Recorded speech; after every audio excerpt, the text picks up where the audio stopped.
Hey guys, my name is Nikki and today we are going to be making this really delicious Filipino snack specifically from Cebu, and it is called PUTO SIKWATE. PUTO SIKWATE is usually eaten with mangoes and in the morning, and I really love them and I miss them because I live in Japan right now. So I've decided that we are going to make PUTO SIKWATE together, so let's just jump right into the ingredients. As I mentioned earlier, it is usually eaten with mangoes. So here in Japan, you don't really get to find fresh mangoes. So what I got here are frozen mangoes, and I'm just gonna set them aside while I prepare the other ingredients. This is the pack that I am using right now. You can just find this in any grocery store here in Japan. This one is apple mango, and it tastes kind of the same, not exactly as sweet, but it'll do for now. Okay, so the next ingredients are coconut milk. Well, just like the mangoes, we don't have fresh coconut here. At least that's what I know, so I'm gonna just use this. This video is not sponsored, guys. Glutinous rice, a little bit of salt, some brown sugar, ginger. Alright, so what most people do about the glutinous rice is that they let it sit overnight in water, but what I did was I just added like hot water and set it aside while I prepare for the rest of the ingredients. So just set that and you'll be good. Next, we are going to take the ginger and just grate it really well, just like that. So you're just going to combine all of these ingredients into one bowl, just mix everything together there and make sure that it is well blended. So just mix, mix, mix, and after doing that, remember to, of course, wash your rice. So just throw out the hot water there and let us wash the rice right now. Okay, now that we have washed the rice and mixed all the ingredients together, we are just gonna prepare the hot cocoa.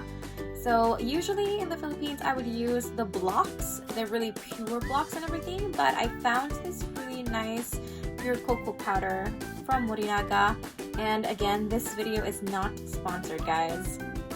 So we're just gonna add some water into that pack of 180 grams Morinaga. We're gonna add like 270 ml of water, but it's really up to you if you want to add some more. So actually in this video I am going to add some more because it's too thick for me. So just mix that cocoa powder and water together and add your sugar, depending on how you like it. Alright, so after you've mixed that and you feel that it is now well blended, it is now time to transfer it in the stove so you can heat it because it is hot cocoa anyway.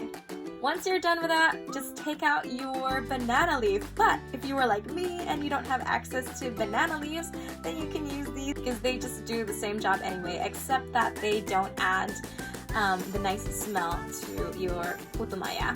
So that's just the thing. Otherwise, it just does everything else. Like it shapes it, makes it look nice and everything. Right. Okay, so we're gonna check on our rice. I actually put this in the rice cooker at first and then did a bit of half and half. So after the rice cooker, I transferred it to the stove where I let it continue cooking after adding a little bit more sugar and honey. So if you can see the consistency, it should kind of be like this. Well, if you feel like you want to add more water, then go ahead. Look how satisfying that is, guys. Oh my goodness. Just looking at all that rice cooking properly. So good. So once you are done with that, just transfer your puto maya on your working table and grab your baking sheet and try to fold it like a cone, just like this one, where you can actually fit the puto maya inside. Alright, so that's how it should look like. Alright, so just grab your puto maya right there. Put it inside your wax paper that is formed like a cone, just like this one.